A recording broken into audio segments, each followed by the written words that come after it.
Flag captured.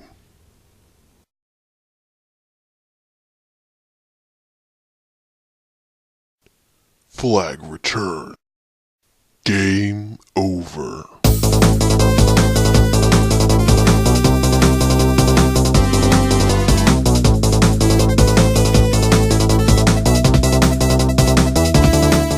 Hey, what's up there, guys? Welcome to this guy's review. I'm your host, The Scrub, bringing you another review. Today we're going to be talking about the newest downloadable shooter, Nexiuz. So, as always, sit back and relax, and let's get this party started, shall we? So, because this is a first-person shooter, story is not really a big thing. Now, to sum this all up, basically what Nexiuz is, it's when two particular factions, now the names I cannot pronounce me for nothing.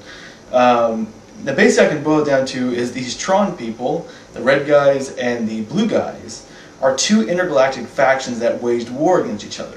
Now supposedly in this universe that they basically settled over a peace agreement.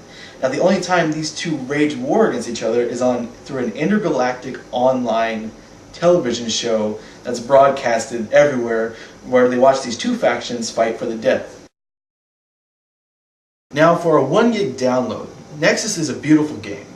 It uses the CryEngine 3, very much similar to using the Crysis 2 game.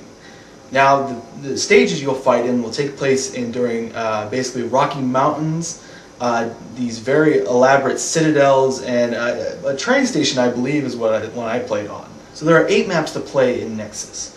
Now these maps are divided up into 2 different categories. There is Capture the Flag, and there is Team Deathmatch.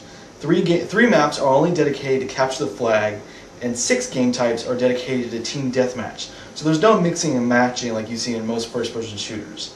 Now the only thing that really matters in this game is keeping your KD up and getting your team to win. So Nexiuz is definitely a throwback to the classic first-person shooters. If any of you guys have played Quake, Doom, or Duke Nukem before on the PCs, it's very similar to that. So if you're for a nostalgic game, it has everybody starting out with the same exact gun for the even playing field. Now there are 6 guns available on the map. Now it's very crucial to knowing where these guns are so you can gain the upper hand on the enemy. The guns that are available are submachine guns, snipers, rocket launchers, and assault rifles. Now this game isn't all about shooting. There's one particular thing in this game that sets itself apart from the rest, and it's called the mutators. Now these mutators can take an easy regular game of any game you jump into, and turn it into utter chaos.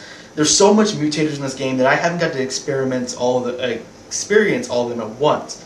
Just to name a few, there are some mutators that are beneficial for your team. There are mutators that you can use against the enemies, and also there are mutators that can change the rules of the playing field altogether. Some mutators might have a period where you can turn your entire team invisible for a period of time to sneak up on enemies. There's also a mutator that you can use against your enemies that turn all their controllers inverted.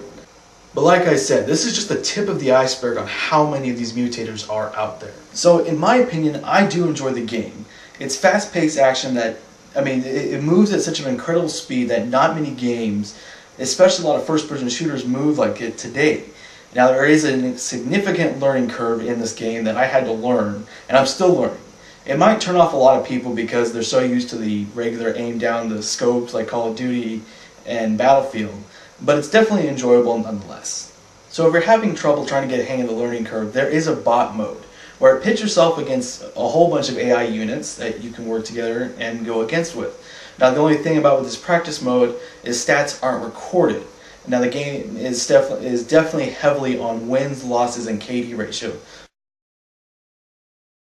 Now my only gripe with this game in particular is matches don't start unless you have 6 players available inside of them.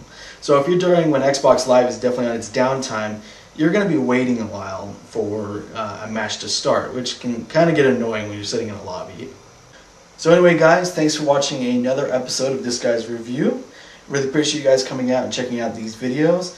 I put in a lot of time making these videos, so please leave your feedback down in the comments below. Let me know how I'm doing and how I can improve. Also like, subscribe. I'll try to keep these videos as weekly as possible.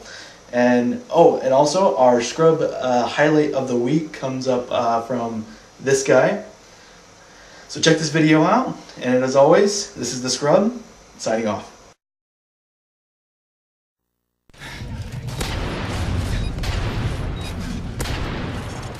Nice work.